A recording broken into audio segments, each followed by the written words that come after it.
here are 5 things about visiting Bali that if you know, you can have a better experience here, or at least 5 things that are kind of unique that I figured not everyone else will share in lists like this. So the first thing is continue to learn how to ride a bike. If you can't ride a bike, once you get out of very developed areas like Canggu, there's really less and less grab and Gojek experiences. Right now I'm in Nusa Penida, which has no grab or Gojek. If you don't know what those are, they're like Ubers. And because of that, since I don't know how to ride a bike yet, I'm paying like 3 to 4 times the cost to have a personal driver drive me in a bike. And in some cases I decide to walk because it can get quite expensive with a scooter. Second thing for travelers is make sure. Hello guys. Yes. Hey, how's it going? Koruptor. Malaysian koruptor. Second thing is make sure you practice good English grammar. If you're going to be here for months or a longer period of time, what ends up happening is you start to develop bad habits of speaking because the people here don't speak good English. So if you're talking to locals at restaurants, they don't know much English and they'll speak to you in broken English with bad grammar, and for you to kind of like help them understand means you have to start speaking in bad grammar too, and then you develop these habits where you're not speaking good English. Maybe your accent or your grammar goes, which is not good for when you go back to your country and your English isn't sharp. So an example today was they were asking me how I want to pay, and for them to understand, I said, I will pay the cash. That's not good grammar, but that's how they understood it. So small thing, but useful thing. Third thing is don't be the cheapskate that always goes for the lowest budget activities. I just went snorkeling today, and after going through a bunch of WhatsApp contacts and the Airbnb provided contacts, I got the cheapest price I could find for snorkeling along with my friends. Little did we know this was a race to the bottom, because my friend and we were both kind of like, oh, they're ripping us off. And the friend kind of fueled it. I'm not saying it's completely her fault. I bear some of the blame too. But she definitely fueled it as well. And then before we knew it, we get a really good deal, 200K.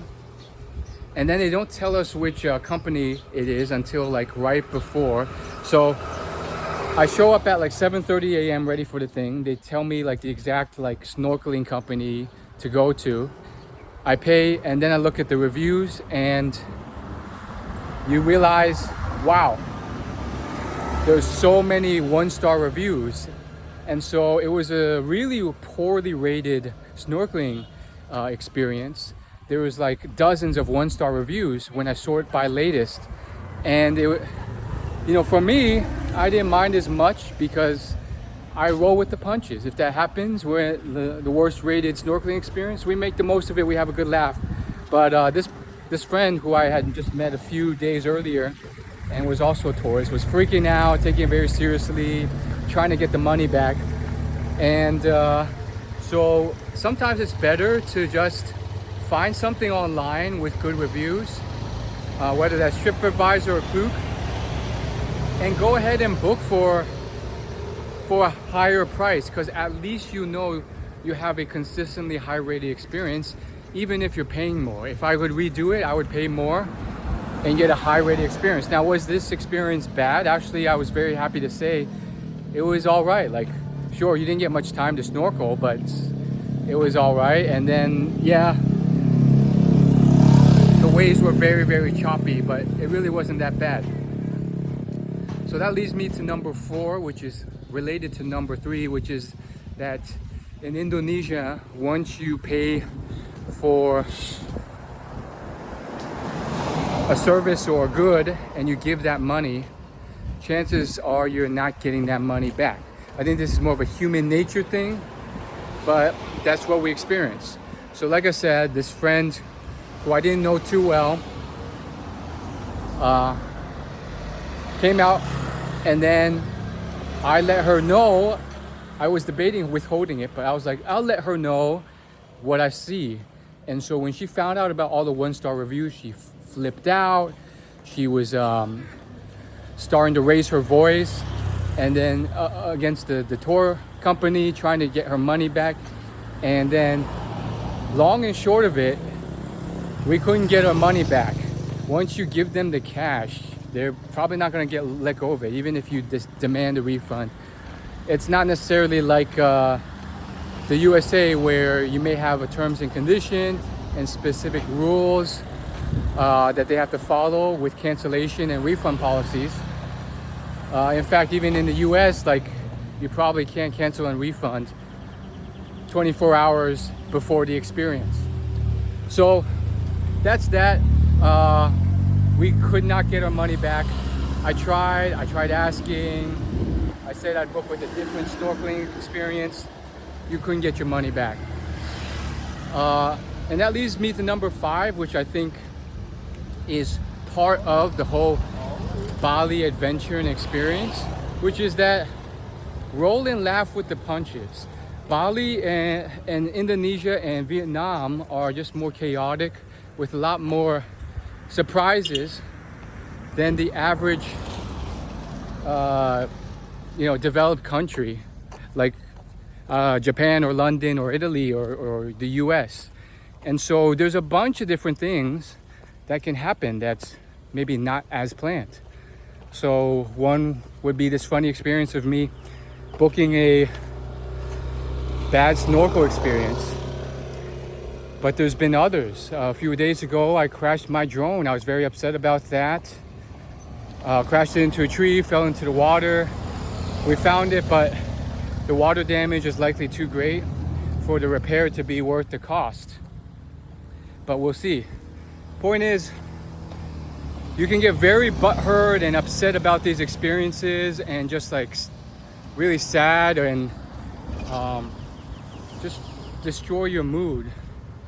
But why let it? I was going on that snorkel experience anyways. They weren't going to refund me. No use being mopey during the trip before it's even started or before we even get to the first snorkeling spot. And so I took that attitude with me, and honestly, it turned into a pretty positive experience. Same thing with crashing my drone. That was one where I could have done better and had a better attitude. But overall, I think generally I was defeated and upset.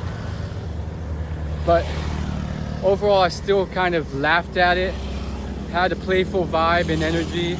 Sometimes I was a bit bitter and upset, I'm not gonna lie, but in general, it was an experience where you laugh about it, you learn from it, you move on. It's not the end of the world. Honestly, these things are small compared to much bigger issues that you could get here, like catching dengue fever or getting Bali belly or getting injured from a car accident here. Those are stories out here that are much more expensive, costly, and dangerous. So with the right perspective, you realize, hey, this isn't really a bad time at all, really. But I really do think that not everyone has that perspective, which means a lot of people can in fact get very mopey. Like, if you were at that 1-star experience, how would you interact? I think many people who haven't really thought through the best attitude, they'll just get like very butthurt. They'll be like, oh my gosh, those villains wouldn't refund me. This experience is going to suck because it's a 1-star experience, blah, blah, blah. And they would have let their expectations and what's happened soil and ruin the rest of their day. when it doesn't have to. The snorkeling experience was 2 hours. It's over now. And then I have the rest of the day to enjoy. And it really wasn't that bad.